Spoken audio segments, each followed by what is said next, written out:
Did you guys know that house prices in the last 20 years grew by 400%? Too many people, not enough homes. Australia is in the midst of a housing crisis. The CoreLogic data shows nationally housing values went up. House prices have risen for a 14th straight month. Between us two, we're paying $13,000 in repayments. Whoa!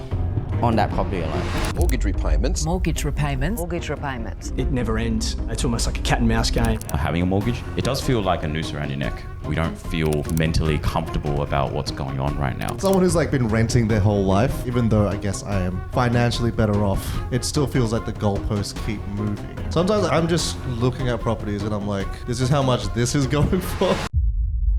How is the cost of living impacting you right now? A lot of people said the way that it's impacting them is buying a house. They're either living with their parents. Sydney Food Boy said he can't afford chips at Coles anymore. Fuck my life. I'm in this place of seeing other people around me buying houses, but then also being more realistic with what I can do with my new financial circumstances. Are you saying we're not paying you enough? Yes. Yes. What a lot of young people at the moment feel like is they have no way out, and the reason why we might not be wanting to save up to not have children is because I feel like the system is broken. It's rigged. It's rigged. Is this like one big Ponzi scheme, one big pyramid scheme? That's what I'm saying. Because everyone under the tree freaking loses, but who's raking in the money? Before we get started on today's episode, we would like to acknowledge the traditional custodians of the land on which this podcast is recorded, the land of the Darug people. We would like to acknowledge and pay respects to our elders past and present and the next generation coming through. Now, onto today's episode. Welcome to the Level Asian podcast. Today, we are speaking about a very hot topic around the cost of living and the economy right now. Now, we actually took this question to our followers on Instagram, where we asked you guys a few questions about this topic.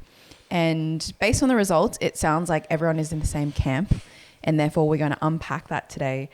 I'm going to be speaking from a Gen Z perspective. The rest of the guys here, millennials, and Senthin, you're sitting somewhere in between. Stuck in between. Davie and I are going to be hosting today, and Noel and Ken are going to be chiming in. We've got the accountant here, and Davie's done a bit of research. We've both done a bit of research. Davie's done a bit of unpacking, put it on spreadsheets so that you guys can actually see the data and we have a bit of evidence to go with what everyone is feeling right now. All right, so let's get into it. The first question that we asked our followers is the cost of living impacting you right now? 94% of people said yes. 6% said no, surprisingly. 94% is quite a huge chunk, to be honest. 94% was pretty much everyone. Yeah. 94. The other percent is probably the people that are just taking a piss. I'm not going to name names, but I think they were business owners. Different tax bracket. Yeah, different tax bracket. The next question was, how is the cost of living impacting you right now? And are you a Gen Z or millennial? And a lot of people said the way that it's impacting them is buying a house. They're either living with their parents or living with in-laws. Someone from a millennial perspective said staying in a crap job just for the money, interest rate rises, groceries, ! Another person said, millennial, mortgage keeps going up, saving is hard. Other people have said buying fewer snacks, they have to go out less, or cancellation of some subscriptions. Sydney Food Boy said he can't afford chips at Coles anymore. Fuck my life. Is he sponsored by Coles? I don't know. No, I remember we did a supermarket collaboration, Kevy. Well, Coles needs to pay more. Maybe you should stop going out to eat. All of them are paid collabs though. The other question that we asked is, how are you dealing with the anxieties of it all? A lot of people have said that they've been budgeting or being strict with it. They're trying to focus on what matters or start a side hustle just to get the creativity. People have said not think about it too much, but also not spend unnecessarily. And someone said eating the fruit tree off at work. No. That's where my dyslexic comes. Eating the fruit tree off at work? Eating the free fruit at work. Not the tree fruit. It's funny because I actually was catching up with a mate and we were talking about working remotely. Yeah. And he was like, no, I do come to work every now and then. I was like, why do you go to work when you can work remotely? And he's like, because there's food at work. It's like I just come to eat. Like That's sometimes I need the food. Like I don't want to cook. I can't afford it. So I had to go to work to eat. I mean, that's some of the comments that the guys make. Like, instead of having a coffee out, they'll just make a coffee here because they save like $4 or $8 for 2 coffees a day. Cost of living wise, we also asked, what else would you like us to speak about? A lot of people have said the cost of living, so the topic as a general thing, but also how cost of living will affect the socio-cultural landscape in the long term, which I know that Davie wants to touch on later. Someone also asked maybe free things to do in Sydney, maybe a few suggestions that we could make. Someone interestingly said cost of working. Cost of working. Does that come to the debate of, is it worthwhile for me to work when I need to pay for childcare on top of that? So like the gap between paying for childcare and working at the same time is marginal. Oh, so like rather than be at home and not work and spend time with your kid, You're working, but also paying to for pay for childcare. daycare. I also think what they were referring to is also like, you know, could I just be a dole bludger and then just live off the dole as well? Because there's very little difference or slightly different difference. Yeah, it's crazy because I was actually talking to like a few of the workers and a few of the guys at work, and they were saying that the biggest problem right now in Australia, they think, is not the tax system, not everything. It's the like Centrelink and how much people can actually get from Centrelink, and so that as a result, tax is so high because we're paying for you know, all the services, Service Australia and all that stuff like that. So that's why all the prices are going up. That's what they think. Yeah. Mm-hmm. Yeah. Everyone has their own opinion. But Yeah. could be that. Could be. It could also be like mental cost as well, of just being like, Maybe these days, like the younger generation, like don't see money as a problem right now. Like as much as, what I mean by that is like they don't have the survival mode that our parents had. Like when they came into this country, they didn't have a roof over their head. But now there is like a bit of, you know, safety net where we could go back home, live at home. And then you can spend the money on traveling and enjoying yourself rather than, you know, spend the money on buying a house and put yourself into mortgage and working your butt off just to pay off this mortgage, which I'll go into more details where it actually takes a long time to actually make the money to pay off the mortgage. Yeah. Well, maybe we'll start off the conversation of how are you guys feeling about it from either yourselves or business owners and experiencing it with paying staff, the pressures that might feel, or even just, I know, Noel, you are renting at the moment and your rent recently went up, which is a huge issue right now. So how is everyone feeling, and what are you guys, or what are your inputs on that side? Maybe we'll start with Noel.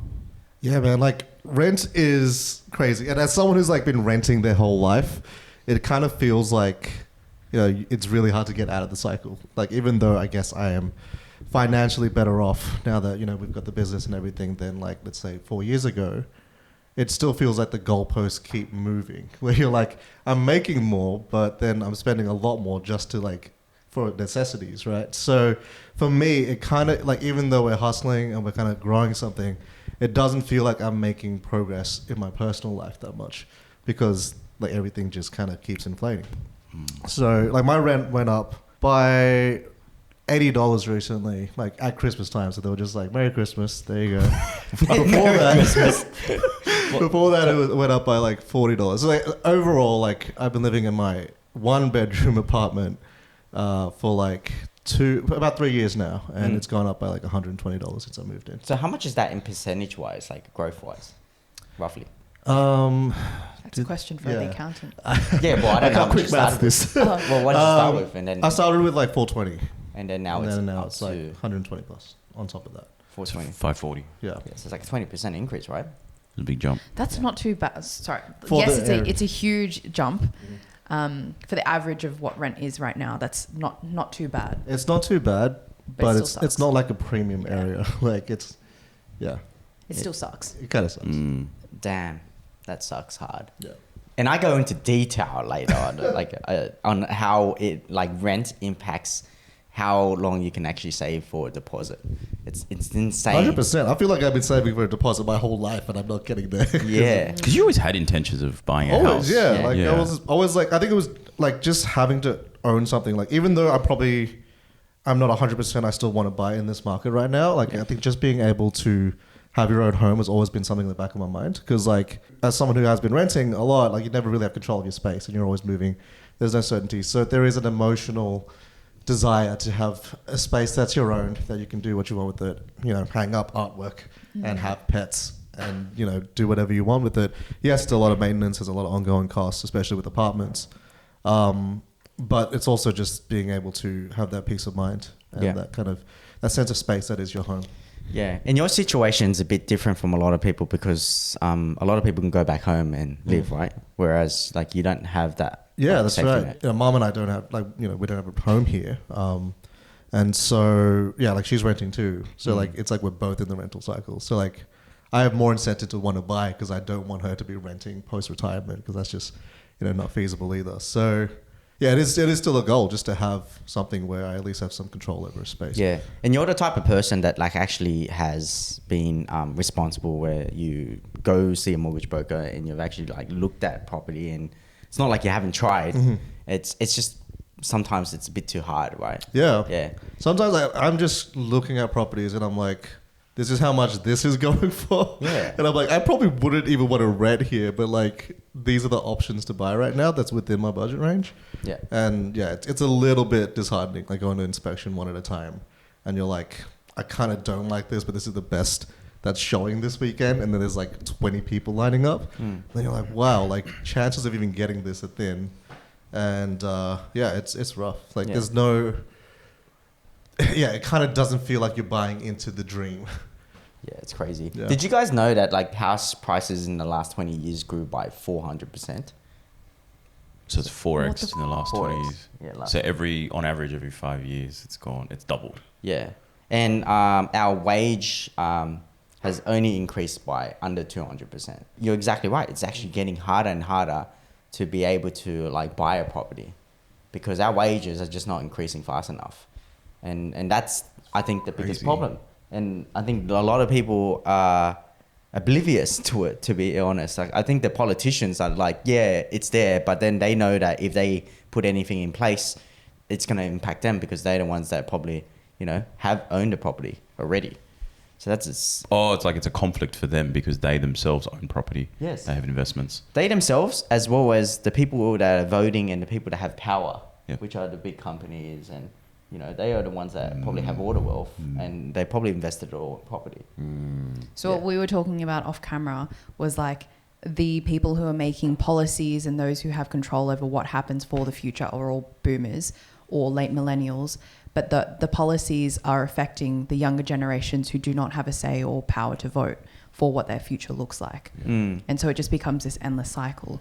Going off of Davie's point, Australian Financial Review said that the time that it takes to save for a deposit is growing. And even if you do buy, the average time to save 20% for a deposit in 2001 was 6 years. And in 2022, it was almost 11 years to save that 20% deposit. Yeah. And I actually did the maths and I actually don't think 11 years is true. Yeah. So you think it's more? I think it's more. Ken, you recently bought a house. Yeah. So I bought a house September last year. And I would say we have conversations about what percentage of your income goes towards your mortgage. And that percentage is getting higher and higher. And I think people are saying like on average now it's like, I don't know what, I'm pulling a stat out of the air, so don't quote me on it, but it's like 60, 70% of your income goes straight to a mortgage, right? And I would say for me, that probably sits more in the 90, 95% bracket. That's painful. Really? Yeah. I would say in terms of like my wage, like as a business owner, obviously there's some variables there, but in terms of take home every pay cycle, it's in that bracket, right? And so this guy's shocked. I'm like, whoa, shoot. Yeah. And it's because of the rate increases, most definitely, because I think at the time when I bought in September, there was 2 more rate rises between September and now.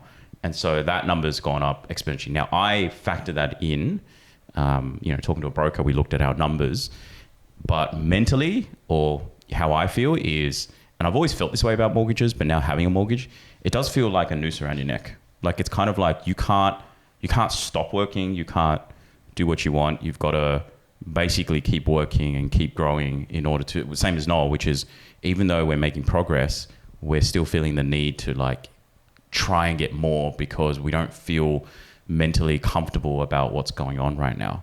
And it's really crazy because actually I was last weekend or the weekend before in the suburb I live in, and it's like not like some crazy popular. So I was like out sort of further out northwest.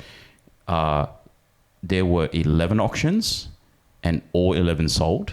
And there was on average about 50 buyers per auction. What? Yeah, it was insanity, right? So yeah, like it's like... buyers, that's insane. Yeah, Because yeah. literally when I did my auction and we won our property, there was only 8. Yeah, That's high. there was about, I'm telling you, like the whole street, there was no car parking spots. It was insane. Did you guys see the house in Strathfield that went for 8 mil? Oh yeah. Like 4 years ago, it was worth 2 mil. Yeah. It was a big off mansion, basically, right? Like it was 4 years ago, that was 2 mil. That's like a 4 times increase in like 4 years. Yeah, so that's why I say that these stats, I think like on average, like it's bad, but I actually think it's worse in like the pockets that we want to live in. Yeah, definitely. But yeah, it's pretty up, like cost of living. And then if you think about everything outside of that, so having a child or the cost around, like Coles and Woolies, like whatever they're doing, it's Price crazy. gouging. Yeah, price gouging. And then on top of it, like he recently started daycare. Daycare, we're spending about $75 a day for daycare. So he's only doing 1 day a week, but imagine if he does 5 days. It's like $350, $400 a week. Yeah. Like I'm really fortunate as a business owner. There's a bit of like slack in the system, but imagine if you're just being an employee and you got to pay, which just goes back to maybe it's like what we're talking about, the cost of work, right? Like why would you, like what the hell? Like why would you, like you're thinking like maybe half my income for the average income just goes towards daycare? It's wild. And then on top of that, obviously, everything else. It makes you think, should I even Should I bother? Should I even bother work, or should I even bother having a kid? And I'm starting to think that when I'm starting to talk to a lot of friends and family, they're starting to think like, what's the point of having a kid? Let's not even bother have a kid, or let's not bother getting married. It changes our actions, and it's pretty sad. Well, the other thing that I think people don't really talk about a lot, especially like people selling property, and I'm learning, and you know this as a guy who owns a house, you don't fathom the cost of holding onto a house. Like we're talking the bills, the maintenance, everything that goes with like just making sure that not only do you service your property, it's not only about holding onto the property, it's also it's not just holding it's not just servicing the mortgage, it's the holding on to the property and everything that comes around it as well, right? It's expensive. It's super expensive. And then things like freaking electricity going up every year, like trying to go, like I'm trying to do solar just because I'm trying to think more longer term, but it's a lot. And sometimes when you buy a house because you just want to get in, this is my brother has this problem. He just wanted to get in, so he bought a house, and it was kind of like a rundown house. And all he's doing every weekend is fixing the house because there's just issues constantly. Exactly. There's like pest issues, or the roof is leaking, or there's mold everywhere. And he spent like a lot of money on the house. The house is actually worth like over the median price in Sydney. He just wanted a place for his kids to live that could grow up, and he spends all weekend just fixing the house. Yeah. So like sometimes you ask like, what's the point? Like, why do you do this in the first place? I feel bad going now because of the situation, like what you guys are saying, because my problem probably isn't as bad. Obviously, I've been a business owner for the longest time from you guys compared to you guys, and I've been an accountant for 17 years. So my situation is I'm actually currently building like my new home. My plan is I want to move in there. However, I feel like I did overstretch on this property that I purchased. And you're probably, me and Shirley currently are working full time, and we're like thinking about having a kid. However, when we go on to like one income source, I know we're going to feel the pressure. So I've been trying my best like to burn myself out like the last couple of years because I know that I needed the money. So I want to prepare myself and plan. And being an accountant, you're very conservative. You don't take as many risks. So all I did like in the last couple of years is work my butt off to try to get to this point. Now I feel like I thought I was in a good place, But I'm starting to think that, I need to start saving. I need to start not spending as much as I am right now. And I've actually started cutting costs, and me and Shirley have been watching our numbers and how much we're making as well as how much we're spending so we could spend less. I normally don't budget. Like, I hate the feeling of budgeting because I've been an accountant my whole life. I've been looking at numbers literally my whole life. And I feel like if I need to budget for my own personal spending, it would stress me out even more. So I just felt like I don't ever want to do that. But now I'm actually starting to do it because of this property that we have, which now I'm thinking maybe I should have just lived in that smaller house that I had that, we were really happy at. But I was trying to think about the future and, make life easier for Shirley because, if we start having kids, and Ken, you've mentioned that to me, it's like it's really hard if your place is really small. It's like your whole place is a mess. And my place is a mess right now because me and Shirley work so much. Like, we work like 50 to 60 hours a week at times, doing so many different things, like because I have run multiple businesses. And I've realized that our house is a complete mess all the time. Now I've got this weird feeling where I need to upsize to have a place that like it won't be a mess, which is this feeling that I think society is kind of pushed to us. Yep. And then when I purchased the property, I'm like, man, maybe me and Shirley, I can see Shirley was freaked out about it. And now I'm starting to go, oh, yeah, inside I've been telling myself, maybe I shouldn't have bought this. But I haven't told Shirley this. Well, now you told everyone. Yeah. But if I tell Shirley this, she would freak out as well. Yeah, She's been freaking out about it. And so that's the situation with me. But I recognize that I'm in a better place than a lot of people out there. Like, all I could do is just probably sell the property and I'll be okay. Oh, one last thing is I'm actually going 50-50 with someone as well because we're building a duplex, right? And I warned that person about this situation we're getting in, and that person said that they're going to be okay. We sat down yesterday to look over numbers. He also is like, whoa, like what's going on is crazy because of the interest rate rises. About the repayments? Yeah. Wow, okay. Yeah. The repayments that we're making right now, the property hasn't been built. It's just sitting Settled, there. yeah. It's just sitting there.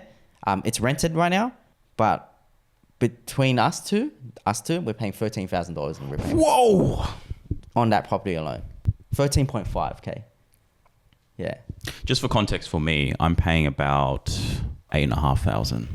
So if anyone listening refers back to the number that Ken gave us about the portion of his salary that he's giving to, work it out. they can figure out his salary. If you're good with the maths. Quick maths. Yeah, It's yeah. crazy, right? 13.5K is literally more than someone's wage. Like easily, double maybe. Double after tax. So like me and Shirley like holy, like that's why she's freaking out. And I'm like, don't worry about it, it'll be fine. I've got money saved up. Like I've saved money up to do this, and I've had like precautions. Like I'm doing a lot of things to make sure that like money is gonna be okay for her. But like it's like crazy, right? Like I never even thought that it would be 13.5K. Like, and that's just that house alone. Imagine the other house that like we're living in right now. So now we've got two houses right now. It's just like, and one house is not doing anything. It's just sitting there. For the next 2 years, I'll be paying 13.5K on a house that it's not gonna, like I can't even live in. Crazy, right? Viv. Anyway, that's the She's situation. like, you got houses? you have two houses? Before we get to Viv also, I think, also like what you said, having a mortgage is already we're like doing better than a lot of people. Yes, like obviously of course. talking about Noel's situation, right? But yeah, Viv. Yeah, so I think my position, best way to put it is like I'm like 10 years behind you guys, right? So you've had 10 years to get towards where you are. My position is, all the conversations around my friends are, we are still living at home, but we would have liked to or would like to have moved out by now or in the near future. But when we sit down and do the numbers all together and we look at what the cost of living would be to rent at the moment, compared to last year or the year before, it's just impossible at this point. Yeah. So like if we were to move out, rent at the moment, looking at apartments would be about $800 minimum, which is what a 2-bedroom apartment goes for now. Does that go for 800 now? 800. Like, is this, who's we? Are you, friends, partner, oh. that kind of thing. Whoa. So 800 if you want to, this is not in the city either. So 800 for a 2-bedroom apartment. And that number could be 700, between 800, whatever it might be, but it's still up there. And so if you calculate that versus what it was a year or two ago when we looked, it was sitting at about 450 to 510. And that was feasible for if you're splitting it between two people plus electricity and whatnot. But with that number and looking at that plus electricity, plus bills, plus living, all of those expenses, it's not possible for us to be able to do that or even save towards or feel like we can save towards it. And I think what a lot of young people at the moment feel like is they have no way out, and all we are doing at the moment is kind of just working to live. And the reason why we might not be wanting to save up to buy a house or have kids anymore, or made that decision to not have children, is because we just can't afford it. And that's the reality we have to live with. I think a big rhetoric at the moment and the big conversation is like, this is the decision that we have to make, but what we're hearing from the other side, from like boomers or our parents or older generations, is like, oh yeah, but you guys don't work that hard, or like, you know, your time will come, or you guys are too soft about it. Like back in our day, we went through the GFC, like all of that kind of stuff. And it's not until we pull up the stats for people to realize how bad it actually is, which is what Davie was saying, and how much that generation gets pushed behind versus, not to say like millennials aren't doing it tough, but I think there was, just because of how many years have passed and that gap between pay and what cost is, the younger generation has been pushed further behind than, say, maybe millennials or boomers. Now, I would be interested to get Senthin's take on it too, because I know that you sit between the two.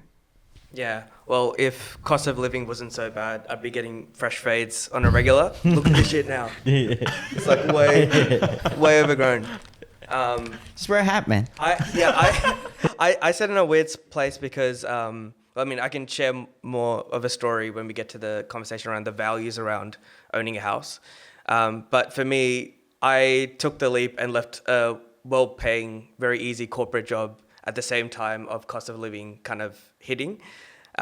So for me, I'm in this place of seeing other people around me buying houses and taking that step at my age, but then also being more realistic with what I can do with my new financial circumstances. Are you saying we're not paying you enough? Yes.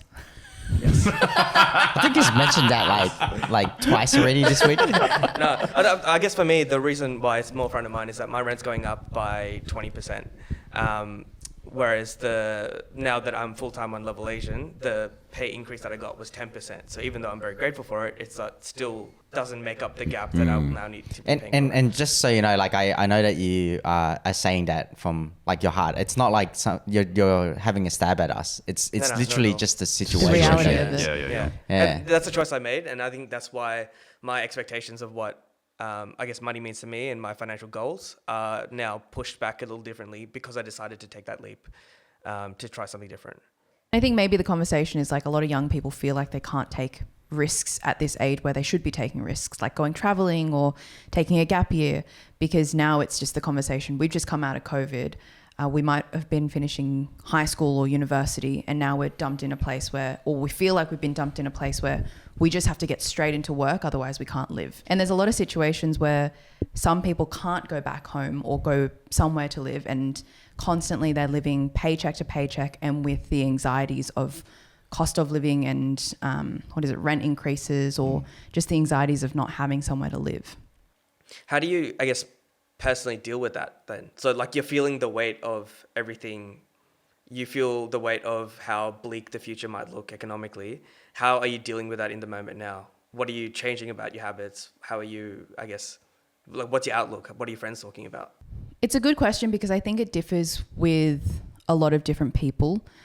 For me personally, like I would like to think that I'm in a position where I am more financially literate than a lot of people that might be my age, which is what I'm coming to realize as I have more conversations with friends about money.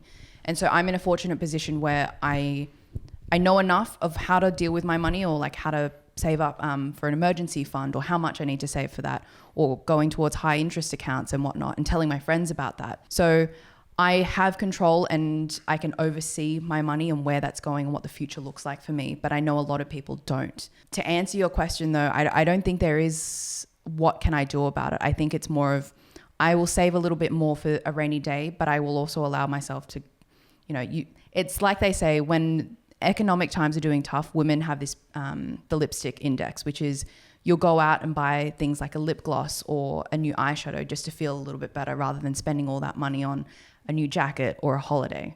So I think that's the same with Gen Z. You know, we might be going out and having like a matcha latte more often than we might think we should. It's the whole thing of if you save 2 coffees a day, you can save towards your house deposit faster, but that's not the case anymore. And I guess the other thing is that when these guys were in their early 20s, they were traveling and enjoying what it meant to be in your early 20s, whereas you were in lockdown. So being in lockdown in your early 20s and having that sort of, you know, once this is done, I'll have the freedom and capacity to go out and travel and do all these things. That also being pushed back because of cost of living. How's Gen Z looking at it, I guess, in terms of all of that as well? It's hard to answer because I think at the moment with the cost of living, something that people have noticed in our like age range is it pulls away the curtains for who has privilege and who doesn't. And so those who have fortunate living situations or who have parents who are very wealthy and can fund these things, they are living a good time and they're going traveling and they're doing a lot of things.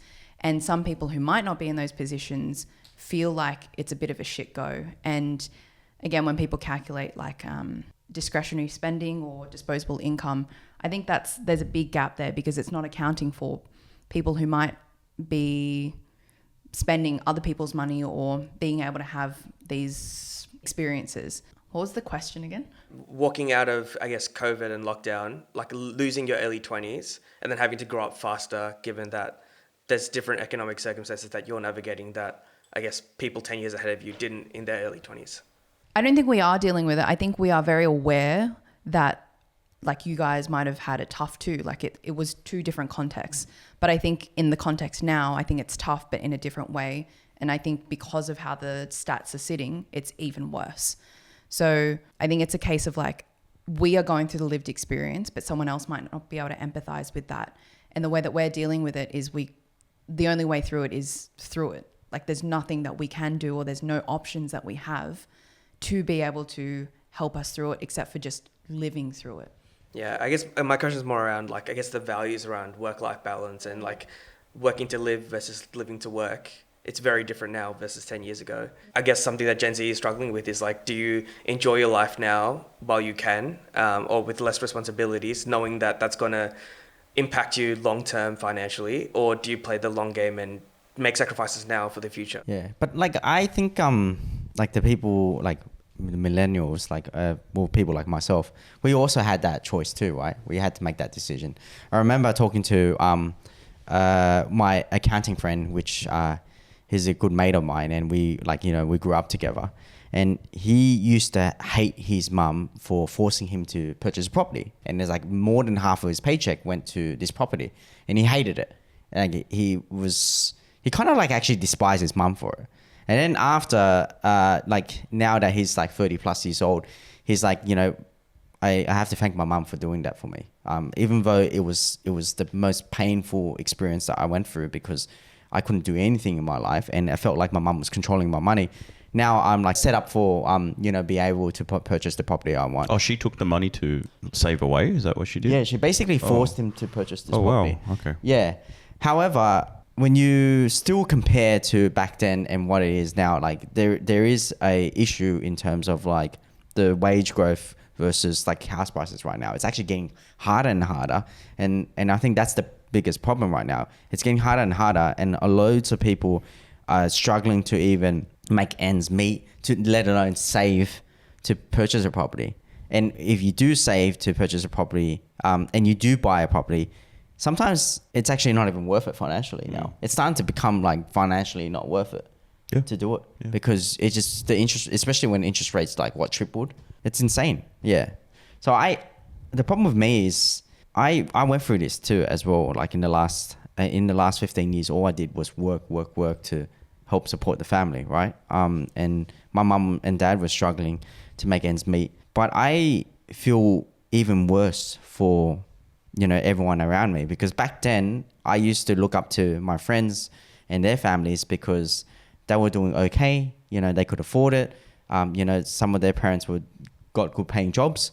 So, I felt like there was like a glimmer of hope However, now when I look around, I feel like everyone is struggling, which is very different from what it was before. Before, you look at Australia and you're like, wow, Australia is a great place. This is so much more better than overseas, or like we should be fortunate to be here. However, now I feel like every person that I speak to is struggling in their own way, even if they're a high paying job, even if they run a business. And the stats are telling us, did you say 94% of the people were saying they're affected by the cost of living? Yeah, that's the biggest problem. Yeah, I think about when I was going through like out of high school, uni, I feel like mentally I was like, okay, I wasn't making great money. Like I was like, it was like hospitality. But I still mentally felt like I could go out and travel and do the things I wanted to do and still have time to like build my future.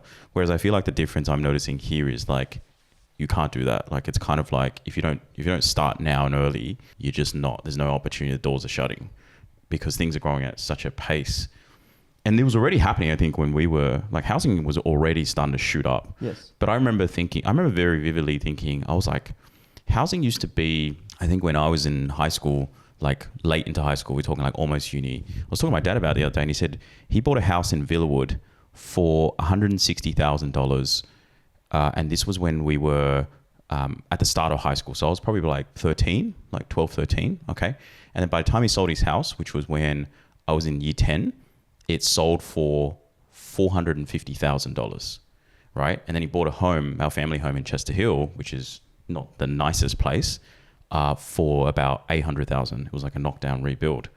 And now you can't, like you're doing that right now, knockdown rebuild, not even close. So it's just like, it's insanity in terms of like, it's the mental thing as well, thinking about it, realizing that you just, you can't afford it. Yeah. And I think now the older generation is telling us, oh, you should do this, you should do this. But they don't understand what's going on. And that if we were to purchase a property, we can't buy the same type of property that they're thinking of or what they're suggesting to us. The only thing we can afford are apartments or something like very far away in another state probably. And that means that we have to pick up our life and change and live at a different state or live in an apartment, which financially, unfortunately, a lot of people already know this, it's not a good investment. It's not a good investment. It's you can't, it's harder to, take care of a family in an apartment, and also it doesn't go up in price. So what's the point of buying something like that when people are now thinking maybe we should go overseas and live?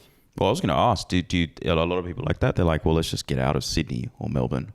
Yeah, a lot of friends of mine have decided to move to Melbourne over the last year just because the cost of living in Melbourne is so much cheaper. Like the rent is half. It was half the amount. The cost of living was half the amount.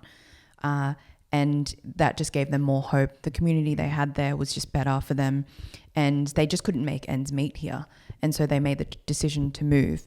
Now, other people have decided that they might go overseas just because it's cheaper to live there, but then they can also travel technically at the same time. So they might go overseas to teach English just to get that experience of travel and work at the same time so that they can have that opportunity. Yeah, it's kind of sad because, I think it's great that there's alternative ways to approach this. But at the same time, after doing all that, you're also going to be steps behind your peers, right? Like I've gone and worked overseas. I'm able to just get by and then also teach and also travel. And the lifestyle, benefits are great. But then you come back and you're approaching 30s and then you're like, I don't have a deposit. Yep. I haven't been at a job where I can climb the ladder and, have salary growth opportunities.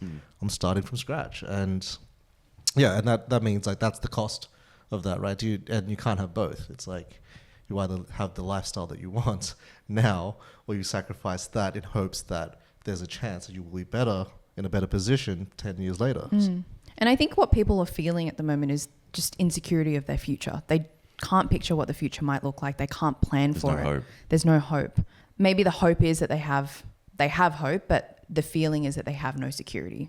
So they can't ever feel like they can plant themselves. So if you moved overseas and you came back and you're like, oh shit, I don't have an opportunity here anymore. I can't plant my seeds here. I can't grow here.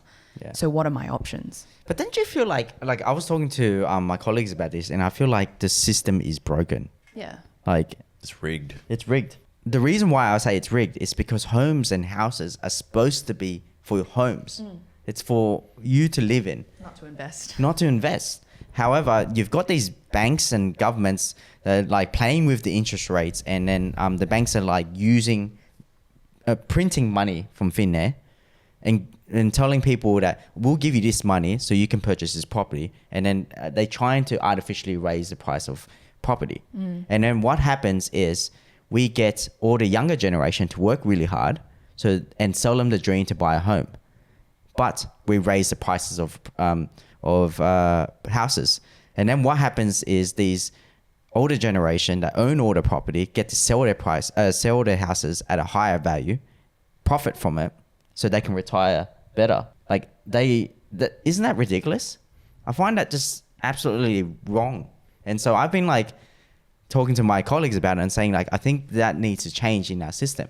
To actually force that to happen would mean that, you know, all the older generation or the people with wealth have to vote that we need to do this right.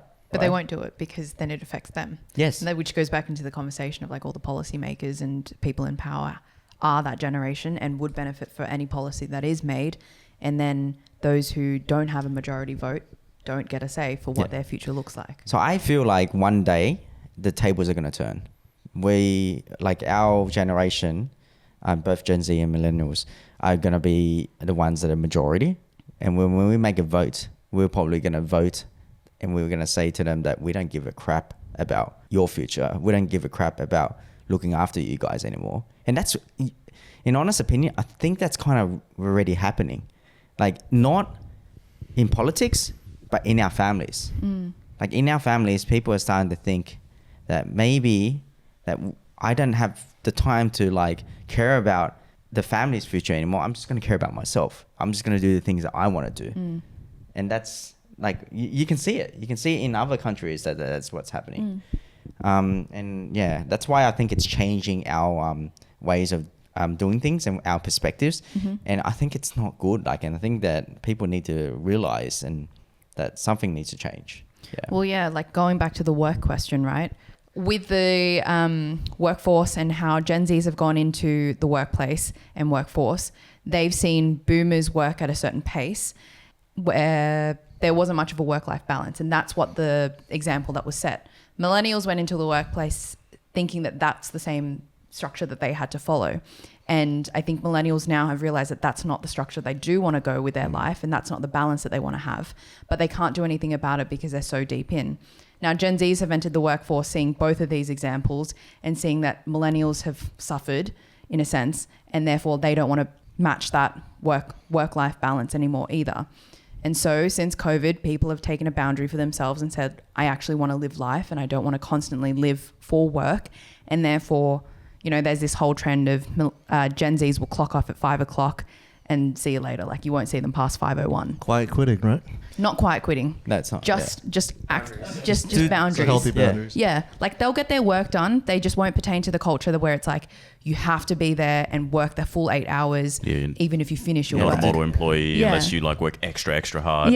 Taking mental health days, things like that. Yeah, and it's like they know that they're efficient in what they do. They'll get their work done, and it just happens to be that in the corporate structure, you have to be there for the full 8 hours, and it might not feel as productive. But once they're done with their work, they'll be done with their work, and they'll be back the next day to be at the same efficiency. But they're not going to stay around just to show their face constantly. I feel like I lived a lie my whole life. With as in the millennial life that Viv was talking about? Yeah, like when she said that stuff, it kind of gave me a bit of goosebumps because I was just like, man, far out. Like, and you've also like, and a lot of people have said this to me that, hey man, like you work too bloody hard. Like you do too much for others. Yeah. And yeah, sometimes I think about it and I'm just like, I do it for others, but sometimes I'm just like, why do I have to live this type of life? Like, why do I... To get the results you want, right? Yeah. And yeah, it's great. Like right now it's so... Like I'm set myself up and my family and all, but man, like I feel bad for the Gen Zs that have to kind of go through this, and it kind of sucks, right? Like it really sucks. But going back to, you got goosebumps, it seems like there's some maybe regret or some animosity looking back at how you did work. What would you have done differently in hindsight? probably wouldn't have worked as hard. Honestly, I think I would have set a boundary and a limit and a goal. This is what I want in my life.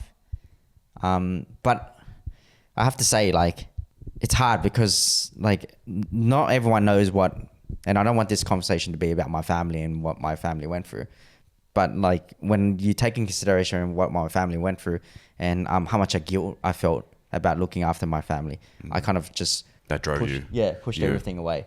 But now that, like, I've got my sense of self back and I'm, like, trying to live more, I'm starting to realize, man, I got to live for myself, right?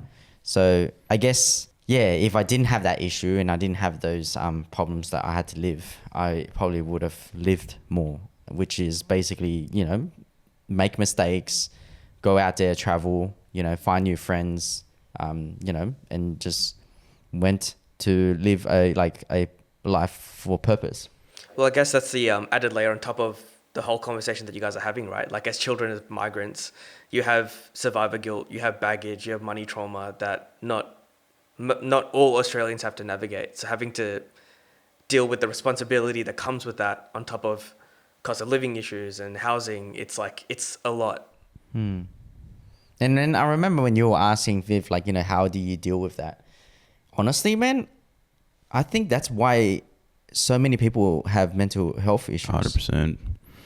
Like, some people are depressed and they don't understand why. And I think it's because they don't see a future for them. Like, and they also feel like they're just in this broken system that isn't working for them. Yeah, I was talking to Iris last night, literally, like, after we had dinner, and I sat down to her and I said, I was like, even though, like, yeah, we got a house now and all that sort of stuff, I was like, man, I don't feel like I'm any closer to, like, achieving my goals. And I feel like I talk about the model's broken. I would even say, even as a business owner, I think the model is a bit broken because you kind of have to deliver a level of value to people so they will pay you money in exchange, but then it's at the expense of your mental health or your time or your balance in lifestyle, particularly when we run a service-based business where it's like you're trading time for money a lot of the time, and you know this as an accountant as well. And it's like, how is it possible that at this stage where, you know, you have a business that is, you know, doing well by all accounts, you know, on paper, but then you look at it on like a lifestyle experiential perspective, it's like, I'm like, Noel and I are the same. It's like, this feels like we're still stuck for at least a while, you know? And I can't even fathom, like, for Gen Zs who either are not business owners or you're just starting life out of high school. Well, Noah's a perfect example. Like, he's working 6-7 days a week sometimes. And Most times. yeah. Just to clarify. Yeah. And he's still stuck in this situation. Like, it's not like he can purchase a property right now. Yeah. And that's with saying, like, you guys are in a different position, right? Like, you guys are in a different position to what society might say, which is working for someone 9 to 5, blah, blah, blah. Yeah, blah. but what I'm trying to say is, like, even as someone as privileged as us feel like we're struggling, how the fuck are people, you know, sort of like, you know, in a position that don't have where we're up to friggin' deal with, like, like, it actually boggles my mind. Like, Yeah.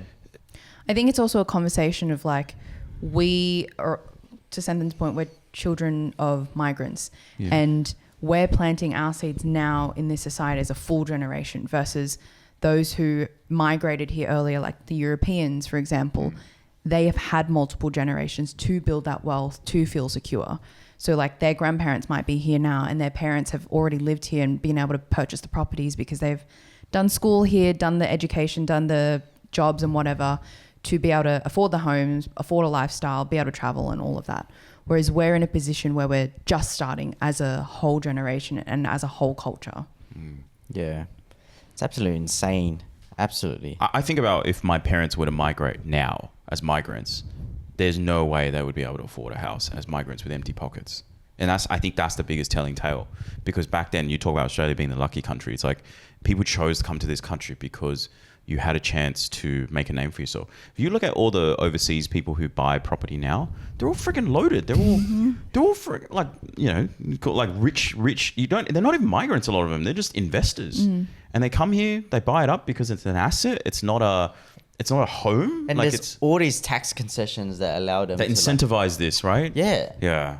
And it's like, it's ridiculous because I think about it and I'm like, man, how does the average like mum and dad, regardless of whether or not you're first gen migrant or you're like second gen who grew up and like you were born and raised here, have any freaking chance of actually like making a life for yourself where you're not even trying to invest. You're just like, I just want to buy a family home that I can live in, and I can live in forever and still have the lifestyle that I want and not even like be overly, I guess, greedy about what you want. You just want balance. Like that's basically all you want. Well, I think the problem is also the idea of like homes as an investment being marketed as like a financial, vehicle as well. And I've moved to houses like 17 times, right? And I've lived in a lot of shitty places, and these are landlords who invested in a property that they also can't maintain.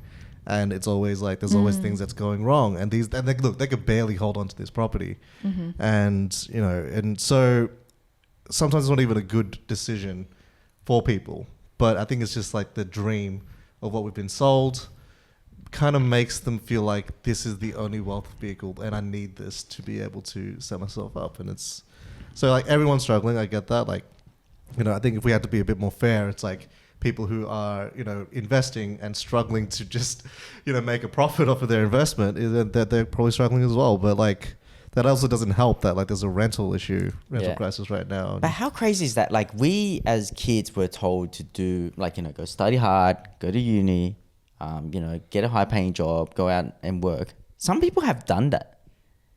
And some people have not gone and traveled. Some people haven't spent like all their savings. Some people have saved, and they're still struggling. Like it's.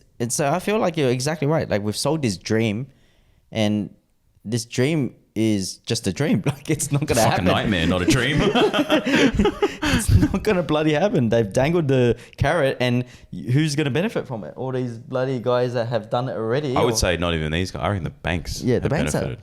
You look at what CBA and all these big four post in terms of profits. Those are the guys who win out of this. Which is why I hear people say, like, is this like one big Ponzi scheme, one big pyramid scheme? That's what I'm saying. Because everyone under the tree freaking loses, including the people in between who have assets and have investments, because they're struggling to hold on to it. But who's raking in the money? Yep, the government and the banks. The banks, pretty much. Yep, because the government here in Australia charges like what 47% in taxes. Yeah, it's bloody insane. I want to show you guys something. Yes. Yes. Were you going to say something? No, I was going to say, Davie, do you want to take us through the stats? Yeah. Yeah. Sorry, there was a sticker. That one. Yeah. Sorry. It's really hot in here. Speaking of that sticker, it's just because of the brand new Level Asian shirt. And if you guys want to, support us, Minus Davie's hair, which is everywhere. Yeah, sorry, I did have you a too shower. could have a shirt with a sticker on it, and straight out of the factory, printing press. Visit levelasia.com. Also, the sick hoodies that Noel's wearing on the last day of summer. They are actually quite cool as well. That's why Noel can wear them. That's why it's really hot today, but I'm gonna commit to this drip because. Yeah, let's get to the stats. So I got a bit. I did this at night time, and I showed Shirley this, and she was shocked.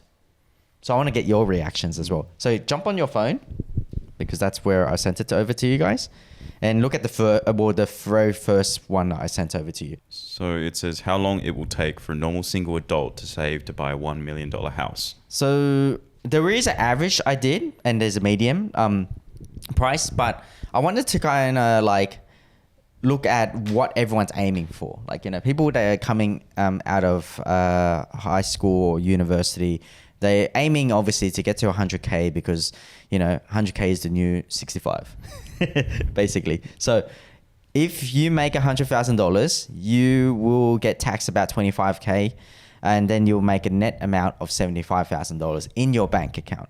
Assuming you're not paying off your student loans. Yes, that's a good point. Bro. So Speaking of student loans, indexation. So I was gonna put HEX in and help debt in there, but I figured that some people obviously didn't go to university and didn't get sold the dream of having need to go to university to get a high paying job, because some people do drop out of high school, drop out of uni. But yes, rent is, I kind of rent with 600 per week. I think that might be a bit higher. I don't know. It just Well, I depends think on for what one, Yeah. Isn't 600 a week 600 low? is really low. Okay, at the this moment. is assuming. This is for one adult. Yeah, one adult. One So adult, I'm like a within one this bedder. range. Like I'm paying under 600. Yeah. But I think you're in a position where, like, because you signed on at a certain point Yeah. earlier I on, you got gotta- a rate, so the rate increases aren't as high. Whereas now, if you look for a one better, it's about 650. Yeah. So it was initially higher. So the amount that I put in was initially higher from the data I was getting, but I felt like I should just drop it a bit because, you know, some people. Okay, let's assume this is in a very far out west area. Yeah. Yeah. So I just dropped it a bit because it just seemed too high, but yeah. So then I did $600 per week. Groceries, $150, which is reasonable, but it could be higher. Honestly, I actually go to when I buy groceries, I spend about $200 at least for two people though. So 200 at least minimum. And then utilities, I dropped this. I put $10,000. Utilities is like water rates, electricity, internet, gas, and then maybe any other extra like strata or anything, other extra things that you not need to pay. And 10K I think is quite a small amount, especially when you look at like how expensive electricity is these days, and how bloody hot it is in Sydney right now. And fuel, we did $70 per week, which I think is quite reasonable if you live close to work and you don't travel, you don't go out too much. Car rego, we did $900, and car insurance $1,200. These days, to live in Sydney, you kind of need a car because public transport here isn't the best. Car maintenance $1,000, which is servicing. Health insurance is ridiculous. It's like quite expensive. You kind of need to get that after 30, like just for tax benefits. Yes, because in this situation, this person's making 100K, so they need to go and get the health insurance to ensure that they don't pay the Medicare levy surcharge, and hence why we put that in. And then phone bill, $80 per month. And then I did miscellaneous bills, so like maybe this could be just like your gym membership because you want to stay fit. It could be any other type of like payments, subscriptions, Netflix and all that stuff like that. And that's pretty conservative, right, guys? Like it actually doesn't look that bad. Well, it doesn't include like going out. Yes, doesn't even include traveling. Yep. So that person ends up spending 60 grand. So I have a total savings of $12,000, $12,700. So if you were to buy a $1 million property and you need to save up 200K for a 20% house deposit, look at the bottom. It's 16 years. Oh. Takes 16 years to save up for a deposit. This is like just Hudson's gonna be graduating high school by that time. I save up for a deposit. So Hudson will be, if he comes out of uni, goes straight into the workforce and makes 100K, he won't have a house deposit ready for $1 million house until he's 33, 34. Assuming that house prices stay exactly flat today yeah. Correct. to when he graduates. Correct. But assuming your wage doesn't increase as well. But like, obviously, that's the reason why when my staff come to me for a pay rise, I actually don't get upset. I'm like, I I'm going to book in a meeting on Monday. but like, I seriously don't. Like, I feel really bad. Obviously, I want to do as much as I can to help them with what we have in the terms of the business. But man, I'm telling you, man, like it's insane. This number is, I showed Shirley this. She was like, whoa. And like, I was very conservative in my numbers. So just thinking about the other side of the argument for those who were like, oh, why do you have to buy $1 million house? Like, what would you say to that? For people go, why can't you just start with an apartment at... Yeah. So the first thing people would normally say, and I'll go back to that question, is they would say, why don't you just live at home? Don't rent. But being Asian, you know, like there are issues of Pay with your mental health. Yes, exactly. So, right, that's one thing. And the second thing is like, you want to grow up. Like, that's the whole point, You want right? independence, you want freedom, you want to start living your own life. Yeah, exactly. So now people are forced to stay at home. And some people, like Noel's situation, you can't, there is no home. So like you need, like you're paying rent no matter what. And that's the situation. And what was your question again, sorry? Oh, but why don't people just say like, oh, like just go buy an apartment instead? You know, it's cheaper. Why do you have to buy $1 million as your first Have you guys property? seen the Opal building? You know how like, yeah, the quality, the structural like quality of apartments are questionable as well. Yes. And And honestly, when you, okay, like I've got a few clients that have purchased apartments. I'm not going to name any names. However, they did purchase an apartment off the plan, and they can't sell their apartment right now because they initially borrowed 80% and then they put a 20% deposit. But no one's saying this, but the apartment prices have dropped and they can't sell their apartment, and the value they're getting is like either very close to the loan, but then the selling costs. So they like can't stamp duty and all that. Yeah, so they can't You're actually just stuck with it, and it's just costing money. Yes, basically. exactly.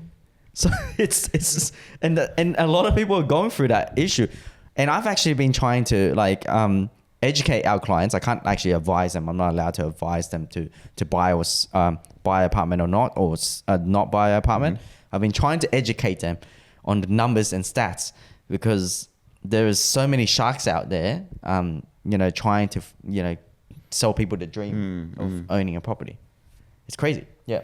So that's just obviously the first picture or the first stat of someone that's making $100,000. Yep. The next one here is the medium income.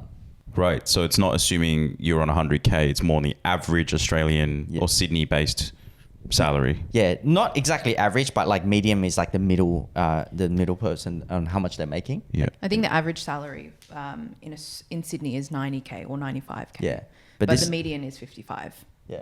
Okay, got it. Yeah. So basically, 55 is barely anything. But I've actually reduced the rent. I've also took off health insurance, and then when you do the comparison, they're negative.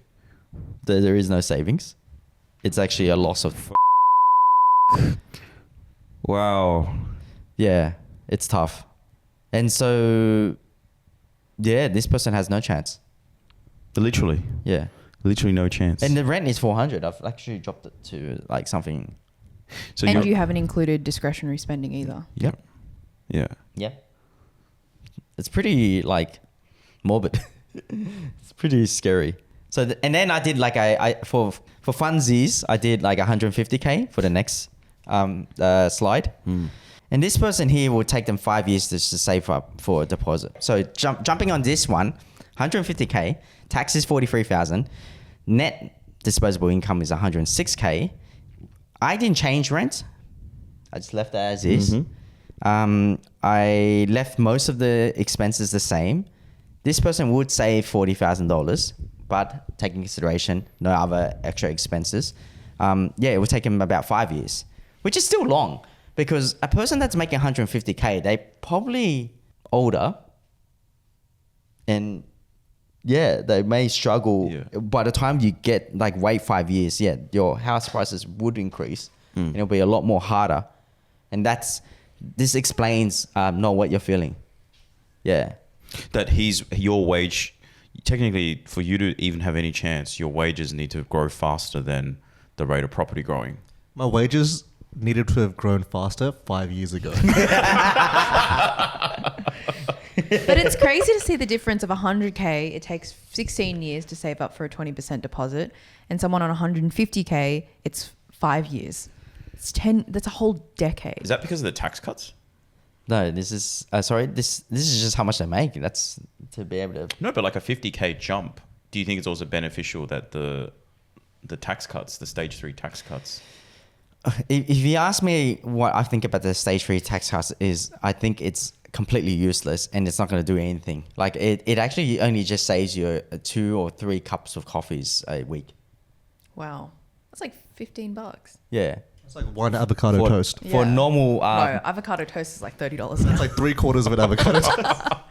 Yeah, it's insane. It's insanity for me that the government's like pushing and saying that this is going to help all Australians. I think it's a bloody nonsense. It's propaganda. They need to fix the system. The system's broken, but no one's realizing it, and it's getting worse.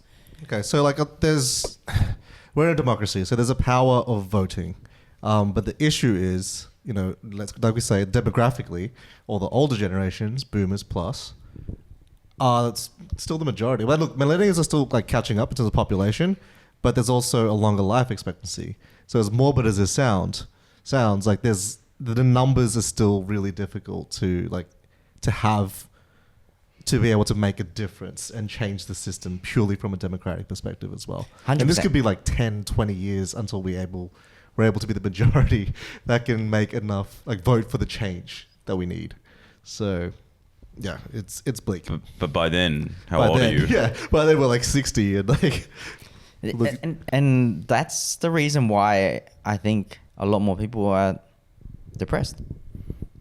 Just so you guys know, the average amount of time back in 2001 to save for 20% deposit was 6 years. Mm-hmm. Yeah. And now, for us, it would take, anywhere between 10 to 15 years, or sometimes for some people that are on the median. Do we said this income. stat at the Yeah, start? we said this Yeah. start at the start. Yeah. Oh yeah, and then you were saying I think it takes longer. And Yeah. I'll show you the stats in Oh, a second. yes, that's right. Yeah, cool. Okay. But in 2023, the average borrower now needs 45.5% of their income to service their mortgage. Just 3 years ago, it was 28.7% of income needed due to the record low interest rates, which is a huge jump. But in terms of going back to mental health and well-being is the number one concern for 78% of Gen Zers and 52% of millennials. They are also more likely to have their mental well-being impacted by financial issues than other generations. And we can't even afford therapy. Therapy's expensive, dude. Therapy's Yeah. very expensive. So a lot of people can't access that either, which is a whole conversation. But going off of your point, like the lifestyle changes and the socioeconomic changes now, like people are deciding not to have children because it's too expensive to have kids, or they're choosing not to get married, like you were saying before. And what impact does that have on the next generation or this generation now in the future? Yeah, I think if more and more people choose to not have kids, what's going to happen is that like the older generation they need to rely on us, the younger generation, to look after them or to, to take the jobs that they are leaving so they can go on retirement. If that doesn't happen, then that means that basically the old generation need to continue to keep working, or the whole system will fall because there's not enough people to service everyone. Well, that's what's happening in China right now, isn't it? Yeah, so I think the reference to the China, like there's the 996 culture that the younger people are breaking or pushing against. And then there's the other phenomenon, which is the lying flat children or the stay-at-home children now.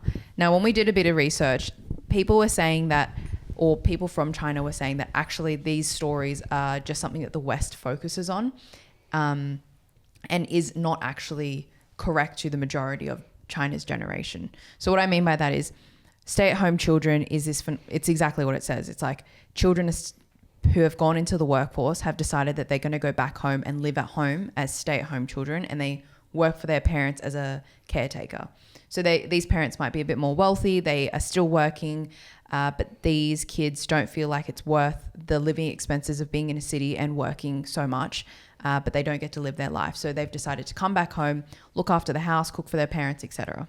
In terms of the 996 culture, that is 9 hours a day? 9 a.m. to 9 p.m. Oh, sorry. 6 days a week. 9 to 9, 6 days a week.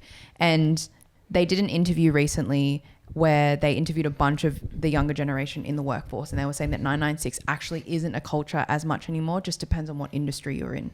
So a lot of managers who are millennials, they've decided that that's not the way that they want to work anymore, and they pass that on to Gen Zs. In terms of like how it's represented in the world, I think, yes, I think it goes back to like our society in the West. The Gen Zs have decided that they want work-life balance, and that's how they want to live their life now. When it's overseas, it's kind of reflected the same. Not as extreme as I would say as like stay-at-home kids or the 996, but I think people are pushing back on what work-life balance means now and what it means to live rather than working to live. No, living to work, and they're working to live now. Yeah. I mean, even with China, we talk about having to look after like your parents and your grandparents, and then your children, if you have children underneath. The reason why people aren't having kids in China is because there was a whole generation of one-child policy kids, like my wife, who has no siblings, who now, I mean, she's in Australia, but even those in China right now the birth rate is like plummeting because fundamentally people can't afford to have kids. Not that they don't want to have kids, they can't afford to have kids. because people are living longer, so their parents are living longer, and the government's not supporting. So then they have to be the ones to look after this generation above and then the generation underneath. Yeah, but how does how does the government try to look after the older generation? They do that through Social Security. Welfare, right? yeah. Welfare, right? Yep.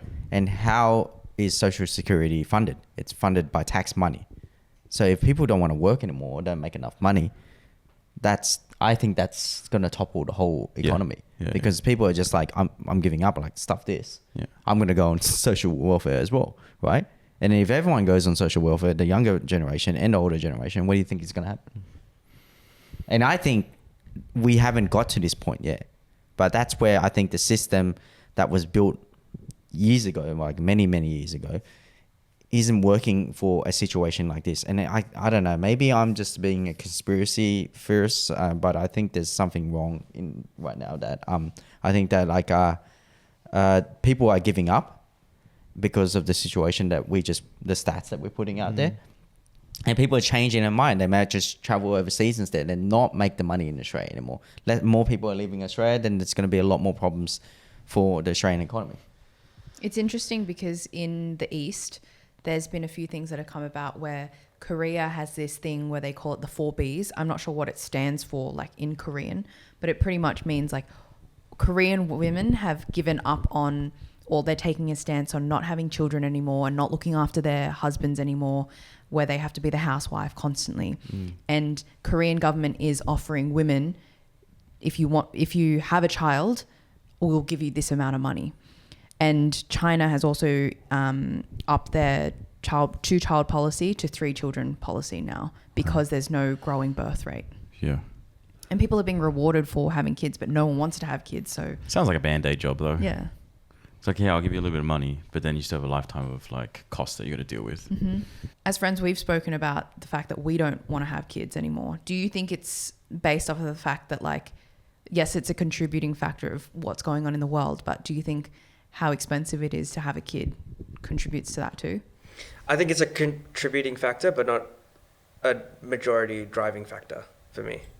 What about you? I think for me, yeah, same thing. It's like, it's not a majority factor, but I think it takes up a big chunk. It's like, if I did maybe want to have kids, what would that look like? And how far along the track would it take for me to save up to even be able to think about having kids? Yeah, it's like a too far problem away. Yeah. Don't want to deal with it now. Yeah. Or can't deal with it now because it's too far for me to even imagine. Like, I'm trying to get my shit together before looking after a kid. Yeah, gotcha. Is that a really fun place to end the episode? Well, look, let's try to end on a positive note. Crypto's coming back, baby. Let's go. What? I mean, what can we do? Like, what are some possible solutions? Buy Bitcoin. Yeah, buy Bitcoin. Junda was telling me about Bitcoin last night. Of course he was. Oh my gosh. I think this episode also, like, yes, it feels quite bleak, but I think we just wanted to have a discussion so that other people feel validated and feel heard about the situations going on.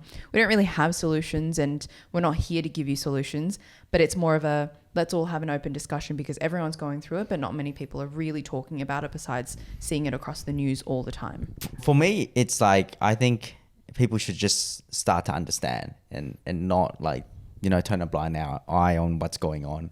And for me as a boss, like, for me to understand this stuff, I'm understanding my team and what they're asking for. So I don't feel so bad and feel like, you know, that they're trying to be selfish or they only care about themselves and don't care about the business and all that stuff like that. So I think it's really important for everyone to understand what is going on in the economy right now and what we could do together as a team rather than, you know, like, you're just looking out for yourself. I can actually, just hearing you guys share all of the stats and everyone's situation makes me also, like Davie said, understand what particularly other generations are going through, which is really fucked up because, yeah, I don't have a solution either. I can't see how to get out of this as well. The only thing I can, and this maybe, like, I was like, this is why I'm observing a lot of this. Everyone has a side hustle now because literally you're just trying to, like, scrounge together a little bit more money just to get by. And it's like, well, if everyone's freaking doing this on the side, it's like, what the hell's going on now? And so, like, I think, yeah, I mean, I believe the system is broken. I don't have a solution for it, but yeah, it's not the most positive way to end. It's okay. We don't always have to end on a positive note. Yeah. Just you guys know that we're not here to give you solutions, but we're here to open the space and have the discussion. I think also just everyone having more empathy for each other. Like, I guess having these discussions showcases what everyone else is going through. Again, it's like Gen Zs might be going through this lived experience, but not other generations might not understand what that lived experience might be until it's spoken about.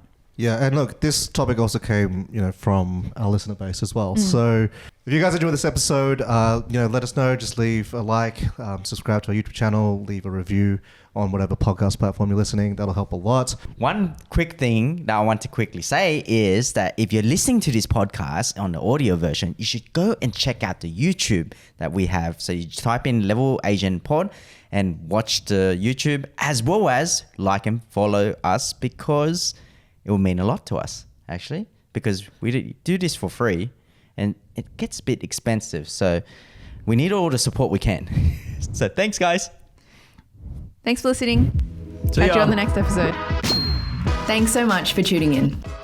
A lot of work and effort goes into Level Asian with a whole team behind the scenes. While we aren't looking for anyone to pay for this content, what helps the podcast grow, reach more people, and benefit more Asians around the world is if you could leave a 5-star review if you're on Spotify, Apple, Google, or any other audio platforms. And leave us a like, comment, and subscribe if you're watching on YouTube. Catch you on the next episode.